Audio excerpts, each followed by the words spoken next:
New league year starts in 24 hours tomorrow at 4 o'clock. All these negotiations that are going on can become official, and the Browns remain active.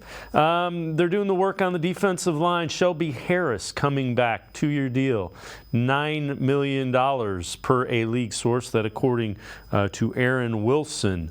Also, Joe Flacco doesn't look to be in the cards. The Browns have agreed to terms with former number 1 pick Jameis Winston instead of Flacco as Deshaun's backup.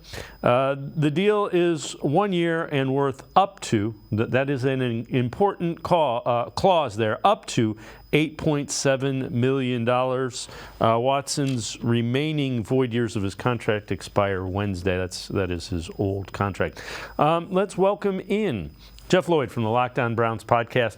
Jeff, Winston, Harris. Harris is important. They needed those guys back. They got Hurst yesterday. They get Harris today.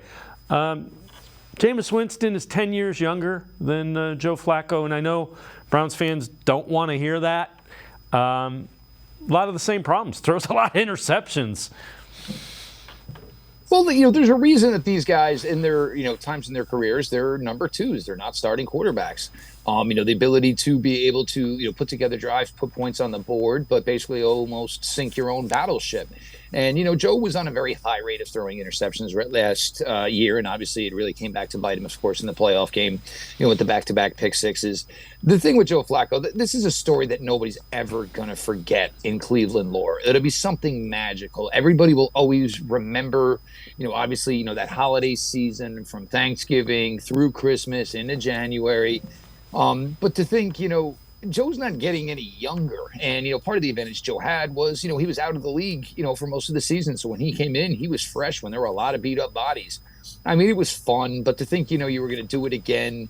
And look, it's not like anybody else is beating down Joe Flacco's door right now either. Jameis, you get a younger guy. Yes. Interceptions are basically what took him out of anybody considering him a number 1 starting quarterback for anybody. But, he can make every throw. He can get hot and he can beat some teams. But again, at the end of the day, it's a lot of, lip gesture towards something that we all hope that we never have to see. In a perfect world, Deshaun Watson suits up every week, plays quarterback for this team, and we don't have to worry about it. That's the plan, and the Browns have done some good things of trying to improve the roster in other spots, trying to certainly improve the wide receiver core. So hopefully that they can get the best out of whoever ends up playing quarterback. But the plan is obviously that it should be Deshaun Watson.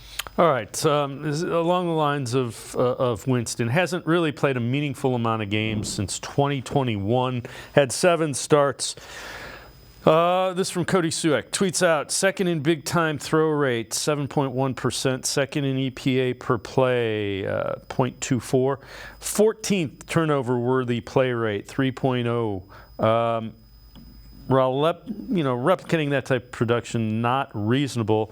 It does show, and Jameis Winston is one of the better backup quarterbacks in the NFL. He just is.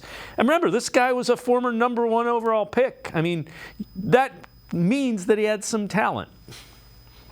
Look, the guys in Tampa loved him.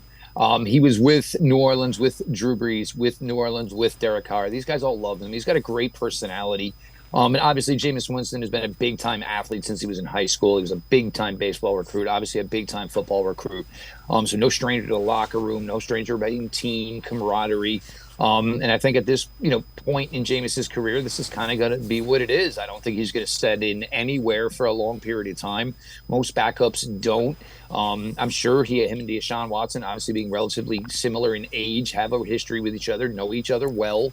You get to come in here, and obviously it's a little bit of a sounding board, for Deshaun, somebody that, he knows can speak with, about life off the field, about the pressure of on the field. I like the move. Again, I think you made a great point of stressing the up to $8.7 million, because a lot of that would come down to exactly how much Jameis Winston actually sees the field.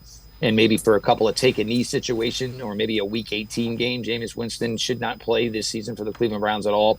But he's got a vibe to him. People draw to him. He's got that electricity that, people just come to. And, at the end of the day, I think it's good. But, and I think with Jameis, I think you truly understand that Jameis is the number 2. I think if Joe was here, There would have been a lot of people who maybe would have thought that maybe there was a fallacy that Joe wasn't just the number two, that maybe Joe was, label it plan B, or if something went wrong, Joe was going in. Jameis comes here with the full understanding that he is the backup quarterback.